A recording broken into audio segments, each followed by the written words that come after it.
Okay. Masaya masaganang buhay po sa ating lahat.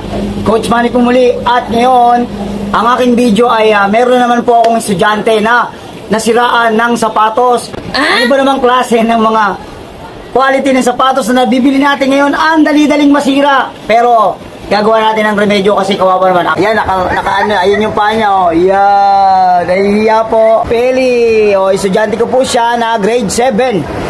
Ayan po ang kanyang sapatos. Tingnan niyo yung nangyari sa sapatos niya, oh. Ayan na, oh. Matatanggal, oh. Ayan, oh. Pero ngayon po, gagawa natin ng paraan. At syempre, once again, ito po. Ituturo ko na naman kung paano magdikit ng rugby. Ayan, ang gagamitin natin this time ay yung zebra. Ayan.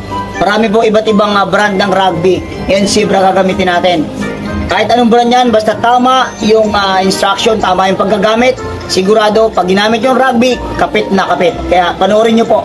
Simulan na natin at syempre unang-una ang ating gagawin pag gagamit tayo ng rugby ay dapat malinis yung both surface. Malinis. Ito ididikit natin, lalagyan natin to ng rugby. Ayan.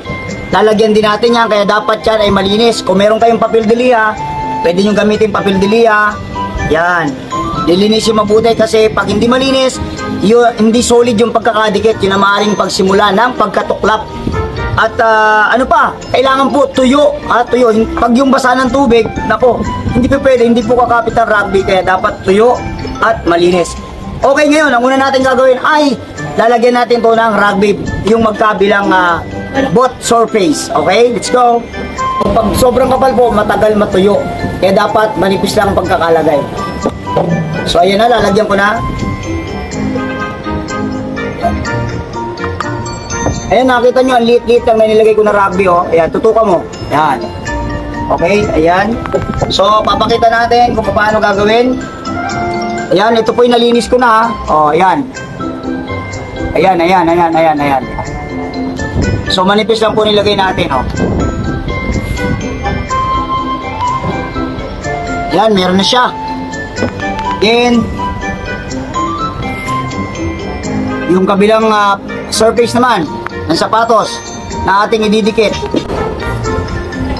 Okay, paalala uli, pag maglalagay tayo ng rugby, kailangan manipis lang para madaling matuyo. Yan. So ngayon, nakita nyo, ang dami pang natira kasi manipis na manipis lang yung nilagay natin. Huwag masyadong makapal kasi pag makapal, matagal matuyo. Ito na at kailangan tuyo. Tetestingin natin kung tuyo na, ha. Yan. Okay, tuyo na ba? Pag ito po ay hindi na dumikit sa kamay natin, ibig sabihin tuyo na. So, kabila. Yan. So, alam niyo po, pag basa pa yung rugby at dinikit natin, ang dali rin natatanggal. Pinakita ko yan sa aking isang video. Sana panoorin nyo para makita nyo. Pag basa pa yung rugby, dinikit natin agad, natatanggal ka agad. Kaya dapat po talaga patuyuin muna. Yun ang next step, patuyuin talaga. Kailangan tuyo. Yan, nakita nyo, hindi na dumidikit, oh, sa kamay. Kaya ang gagawin ko ngayon, ay pwede na natin siyang idikit.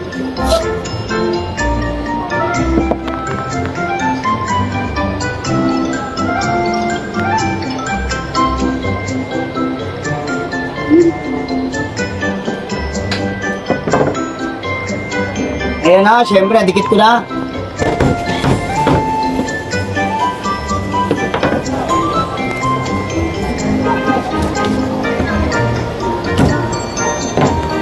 Napakataas ng... Ba't naman kasi napakataas ng sapatos mo?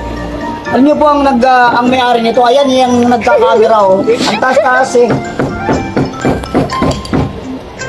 Mahirapan ka dito. Nakakapagod kaya yung ang taas ng sapatos. Pero, medyo mukhang matangkad ka pag mataas yung sapatos mo.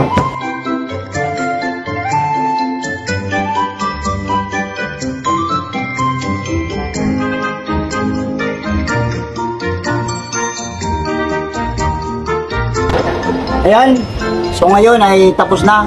I-testingin natin kung ito ay hindi na bibigay. Papasuot na natin dito sa may-ari. Ayun yung may-ari, oh. Ayan, nahihiya. Huwag ka mahihiya. Ganun talaga, nasisira sapatos. So ngayon, i-testingin na natin.